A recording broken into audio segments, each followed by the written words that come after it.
So this is our shop space. We're blessed to have such an incredible space. It's like 4 bays here. I think 1,200 square feet is this main shop. We've got a hoist here on the second bay. We've got a whole fabrication area here. If you've seen any of my videos, you've probably seen ones on like these motorbikes that I've been building, the SV650 or the GS750. But this whole space is actually a youth program that a friend and I started a while ago. And most of the work happens over here where we're working on different projects like this 240, which is our drift build that we build all together as a shop. We turbocharged it. We did a whole angle kit. We did coilovers. We did a roll cage. And currently we're in the process of rewiring the whole car. So we're doing that right now. Big project. What else is down here? We got a bunch of tools. Kind of basically like all the tools we need to make anything that we want. Bandsaw, belt sander, bench grinder, welders. Love the Miller welder. We got a plasma cutter, a bunch of scrap metal. If you come out here, we've actually got a second shop space. So this is our second shop. It's an overflow shop space. This is Mike's E36. I love this car. He drifts it all the time with us, and he's one of the guys who comes out and volunteers. He's a ex-mechanic, now firefighter, and he's awesome. We've got some golf carts. We've got a whole bunch of storage in here. We've got some motors, go-karts. Another guy's building this drift trike, little mini quad, mini bike, motor that's getting freshened up to put in another E36. Cal Tire gave us these tire machines, which are amazing. And yeah, this is our second shop space. I kind of wanted to do a really quick video explaining a bit about it and a bit of behind the scenes. Most of my videos are of the bike builds or the builds going on, and I don't really love talking to the camera, but I wanted to do one anyways just to give a bit of context for what we're doing.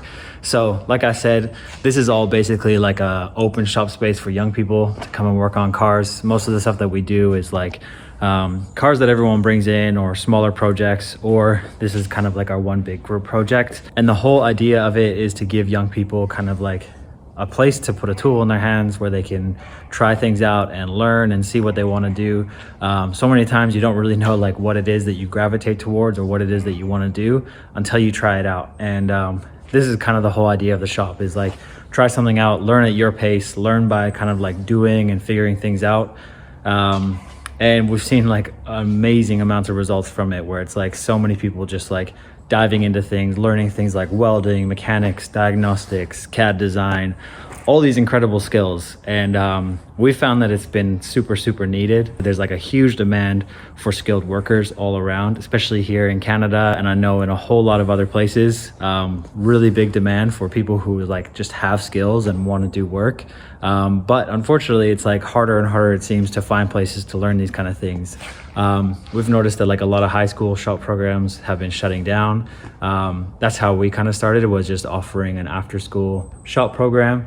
And there was so much demand that it basically like led to us opening up this whole shop and growing, because we found just so many people who want to learn these skills. So the main point is just like a huge need for stuff like this for young people to kind of like get out, connect with people their age, but also connect with people older who can show them a few things, and just have the space to learn and to like physically try things instead of just watching videos or playing video games or, you know, doing everything online. It's like you need the physical space. So yeah, a few thoughts behind kind of like what we've all been doing. Number one is that whole physical space and connecting with people. I think that's a must. I think it's very needed. I think over COVID, we really sacrificed a lot of that, and a lot of people kind of like went indoors too much. And because of that, we've seen such a rise in depression and drug overdose, and yeah, just huge problems. And I think you really need physical spaces like this. And the second thing is, I think change happens in community, and you know, we all have so many ideas about how the world should be and what we want to see and that kind of thing. And it's really easy to talk about a lot of these things.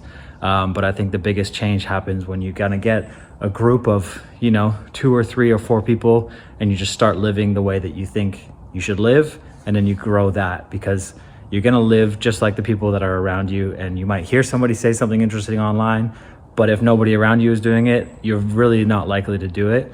But if you're a part of a community that's doing something and everyone around you is doing it, you're likely to do it. So yeah, change happens in community was a whole big thinking behind, you know, why we built this, why it seems to work really well. And yeah, we're kind of just going to keep growing. So I wanted to make a really quick video. I don't want to talk for super long, but give a little bit of context behind the scenes of what it is that goes on here. All of the videos that I make and put on the channel and everything is really to grow this whole idea and to kind of spread this. So yeah, that's why I'm doing it. Like I said, I don't really love talking on camera, but I wanted to do it really quick just to add some context to everything that I'm doing. So if you know my channel, hope you're enjoying the videos. If you don't even know who I am, my name is Benji. I kind of build motorbikes and do a whole bunch of other stuff. But yeah, these are some of my videos. So hope you guys enjoyed. If you have any thoughts or questions or whatever, let me know. And yeah, that's it.